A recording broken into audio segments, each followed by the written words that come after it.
اور ان کے ساتھ دو اور جوان بھی داخل زندہ ہوئے۔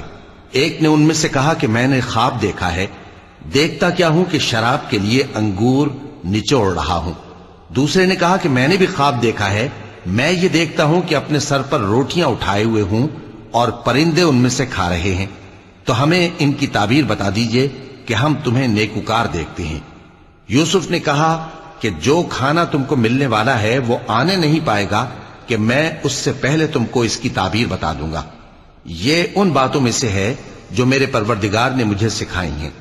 جو لوگ اللہ پر ایمان نہیں لاتے اور آخرت کا انکار کرتے ہیں، میں نے ان کا مذہب چھوڑ دیا ہے اور میں اپنے باپ دادا ابراہیم اور اسحاق اور یعقوب کے مذہب پر چلتا ہوں۔ ہمیں شایع نہیں ہے کہ کسی چیز کو اللہ کے ساتھ شریک بنائیں۔ یہ اللہ کا فضل ہے ہم پر بھی اور لوگوں پر بھی، لیکن اکثر لوگ شکر نہیں کرتے۔ اے میرے قید خانے کے رفیقو، بھلا کئی جدا جدا آقا اچھے یا اللہ جو اکیلا ہے سب پر غالب ہے؟